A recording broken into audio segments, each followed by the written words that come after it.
Right, my sick parrot died yesterday. That's a weight off my shoulders. The jokes are back in town. Okay, right, guys. Did female samurai exist? I'm working with Sengoku Studies and the Shogunate. I'm still waiting for Stephen Nojiri's video from Tadagenji, but they've done two great videos so far. I'm going to link them down below. Make sure you watch them because they've got all the information in here, all the bits of actual crooks and crannies of information that you want are there. So click those links, subscribe, and help them out. I'm not sure if Stephen will do one yet this month, but we'll find out. Right, okie dokie. So, do samurai women exist? This is a question, and I'm so glad the other two people came to this same conclusion. It's one of those is how you really want the question to come across. Do samurai women exist? Are you asking one of two questions? Are there any females in the samurai caste, in the samurai social hierarchy, or are they women who dress in armour and smash stuff up and crack through walls and headbutt stuff and turn into the Hulk? Yep, they're the questions. The first question is very easy to answer. Yes, there are samurai.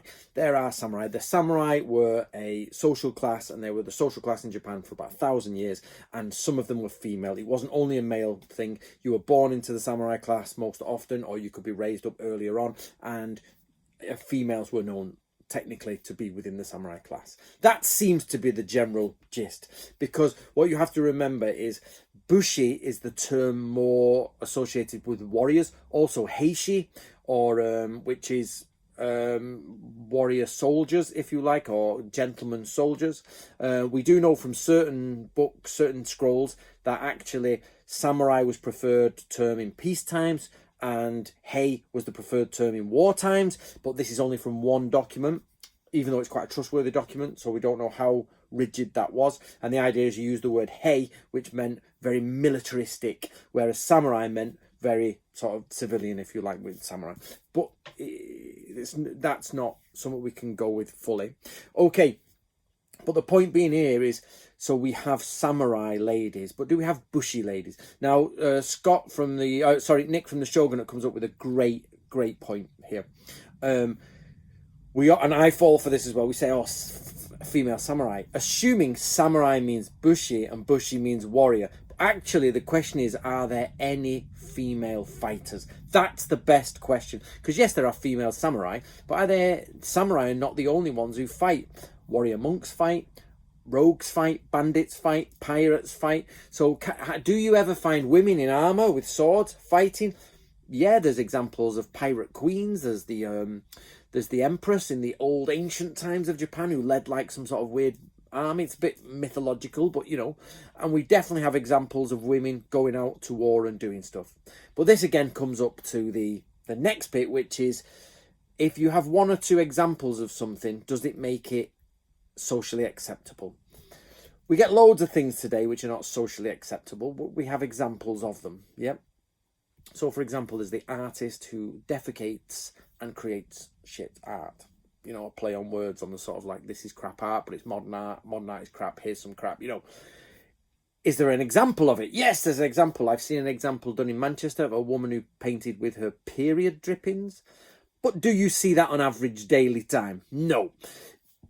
Transgenderism, wokeism, lots of gender things, massive in the media now. So let's just go topical. You can see, if you were to only see the media, you would think everybody was a cross-dressing furry who pretended to be a dog. But actually you don't really see it so often in life. You just don't see it. So this is the same for samurai women. Yeah, or female fighters. They existed. Yes, they did. However, they're not very often, or not very popular. You wouldn't see many of them, and it would be a bit of a shock to see one. The same as you don't often see artists using feces to paint, but you come across it occasionally. Do you know what I mean? When you go in those circles. So, for the first blanket statement is they are there, but they are not massively prevalent. However, there has been research in Japan which says maybe, and I don't believe this, but maybe there was a lot more of them, but men played it down. I just think, so this bit annoys me because Japan is one of the most literate places in the medieval world. It has the biggest armies in the medieval world. It has one of the biggest invasions into Korea in the medieval world. It is littered with information, writing, and still Still, you ask Scott from Sengoku Studies, you ask the Shogunate, trying to find reliable medieval information on female fighters is slim pickings. And even then, it comes from what are considered fictional chronicles, or chronicles that are basically not historically accurate, but are from history, like it was written 800 years ago. It's the same as Bede. When you read The History of England by Bede, the Venerable Bede, it's not historically accurate, but it's ancient and we love it, and there's stuff there. This is the same. So it's the same as King Arthur. Did King Arthur exist? Well, there's possibly a man called Arthur the Bear, but maybe not. It's just more story, which is our second point. Most of what we hear about female fighters is fictional. Scott from Sengoku Studies does a great one about Ohori Tsuruhime, I think is the name. First time I've ever heard of that lady, to be honest. It really is the first time I've ever heard of her. And she was from 1526, female warrior. But she was known as the Japanese Joan of Arc, because it says the deities, the gods, were speaking to her, and she had this thing she had to do. So straight away, it's like the Japanese Joan of Arc. But it turns out most of the information we have on her comes from 1968 novel. And if you try to go back any further, there's slight references. So this brings me on to the point where to actually answer how many people were females would be like a full-on, like a lot of these collaborations, guys. When we do these collaborations, it would actually take a full-on PhD to get to the bottom of the answers. So neither myself, nor Scott, nor Stephen, nor Nick have all the answers here. We just don't. What we are doing is creating easy, accessible videos where we say, hey guys, did you know about this? So you guys can go away and say, right, well, actually, I don't remember all the names that Scott said and the places. I don't remember the 3 examples that Nick said from the Shogunate. But I'm going to take away from this that they're probably female fighters. Not every fighter was a samurai. Some were monks, some were bandits, some were pirates. And the actual information for them is very low. And actually, a lot of it is myth. As long as you take that away with you, that's enough of what we've done. We've done the job correctly. Yeah, we've done the job correctly. But in the Western world, there's plenty of examples of female fighters. Like the one I enjoyed is Gangs of New York, which has the lady who's got the claws and cut the ears off. Now, as far as I'm aware, and only through watching the DVD extras, she was a real Irish immigrant, I think, from in New York, and actually collected the ears of people in street combat.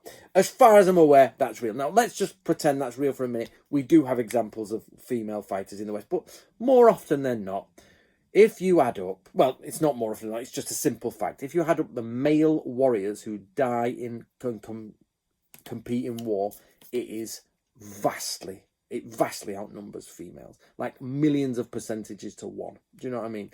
But we always get modern sort of so this brings me on to the next one. The third one is the God Eye. I've talked about the God Eye before. The God Eye is a lens that doesn't exist, that can zoom through time, zoom through space and history and everything, get you right down and tell you what somebody was doing at exact time. So let's imagine this Tomoe Gozen, the other famous female one. She's there and she's doing her stuff, and we can zoom in with the God Eye and like, she doesn't exist, there is no one. Or you can be like, okay, she was actually just a concubine that gave some advice and the story's thingy. Or she actually had a real fight. Or she was a female general in somebody's army who was commanding lots of men. Lens, we haven't got it. So that's what history does. We don't have God Eye, but we're trying to get close to the lens of God Eye, but we can't. So let's look through it. And that is the idea, again, is whatever happened back in the past actually happened. You can't change it. You cannot change the past. But we can't see it. And that's a problem, because we only have scraps of information to build our picture. Now, it's again, I did a video for kunoichi because we're doing females this month. And again, what did the kunoichi do? Oh, kunoichi, female ninja. Well, actually, no. The only place kunoichi is actually mentioned is the Bansen Shukai, which is the Book of Ninja. And it is actually mentioned in one other place, but which is copied from that. But basically, he says, get a maidservant in, put a maidservant in, and have her learn the codes and the signs at the window. So in all honesty, it's just like getting your niece. Imagine you've got a really pretty niece. You say, right, I'm your uncle. You're going to do this. I'm going to put you here. Don't fail me. If you fail me, I'll kill you. I will. If you do right, I'll reward you. On a Wednesday night, flash a green lantern. On a Tuesday night, flash this. If I wants to come in the house, I'm going to be a messenger. You invite me in as a messenger, but you don't know me, so I can look around the internals. Listen to me, woman, I'm talking to you. Yeah, shut up, back chat. You know, that sort of like patriarchal mentality that they had back then. It's like, you got it, good, right, get you a job there. He speaks to someone who gets her a job there. Pretty, she's hired, might have to have sex. Uncle's like, and if the master wants to, you do it, all right, okay, uncle. Because the thing about Japanese society is you could decapitate your own family with impunity, pretty much. It's a complicated one, that, but basically the master of the family has domination over his family, and you can be done for murder in Japan. Samurai can be done for murder, but decapitation is also punishment which can be given out by the heads of family. Again, that's a complicated argument, and something maybe Scott can get on, because it's a really interesting one, is how much power the head of the family actually had. But the stuff I've read, go to Book of Bushido, me and Nick have been through it, it turns out that pretty much people can get drunk, kill their family, and be like, oh, sorry, you know, sorry about that. You know, and it's sort of brushed under the carpet as like, it's not a, you know, murder. There's a big problem with murder, assassination, violence, just, you know, outright violence, on the spur of the moment violence, you know, family punishments. All of them entail you're cutting someone's head off, but the line between them and what happens and what's brushed under the carpet and what's allowed is very, very difficult to understand in Japan. So that's one maybe for Scott and Nick when they've got time. So anyway, guys, lastly, a great point again by Nick from the Shogunate was the naginata. Now, the naginata, everyone says it's a lady's weapon, but I was talking the other day with someone and they were saying, or I was listening to someone, naginata is actually meant to be traditionally much, much longer. They were very long pole arms that were swung, and actually they got shortened and shortened. So all the images we see from these Edo period prints, actually short ones, and they're not meant to be like that. And therefore, they may have been in the Edo period taken on by ladies. However, what Nick points out here, which is superb, is that we don't actually know if female warriors existed, whether they before the Edo period, before 1600, whether they were like, okay, yari, katana, tachi, you know, yumi, what should I pick? Oh, naginata. And the next lady, oh, naginata. And all the girls like, yeah, naginata. He's actually like, we have no documentary evidence or visual evidence for them ever picking anything that's just only naginata. However, in the Edo period later on, the women went to the naginata. Some people say the naginata left the samurai because simply the yari, the people were getting more packed in and you have to stab, and it's in troop movements, it's easier to stab, whereas when you're spread out you can swing and swoop the naginata in and start cutting legs off, whereas when your mate's here you're like, get out my way, Joe, come on, Bob, and you're like, you can't do it. So then they favor the the yari. So naginata may have then become a shorter house defensive weapon, cut down. So that's a lead to another point, is in samurai pole arms are so long. We see them now as like 6-7 foot, but actually there was tons of pikemen. You never see a samurai pikeman ever. You know, like when we do Budo training, you've got this, you never see anybody training the pike beyond a handful of people in Japan. But the only person I've ever seen is one in Europe, and he's got log pikes and everything. But anyway, I'm digressing, sidetrack. Or side quest. So, yes, the naginata might have become a female weapon, but we don't know if it was a female weapon in the past. So, very quickly to round up, it's very surprising and actually quite telling that there's almost no information for female warriors, even though there must have been 1 million, 2, 3 million samurai across history, maybe more. Yep, we just, of all those.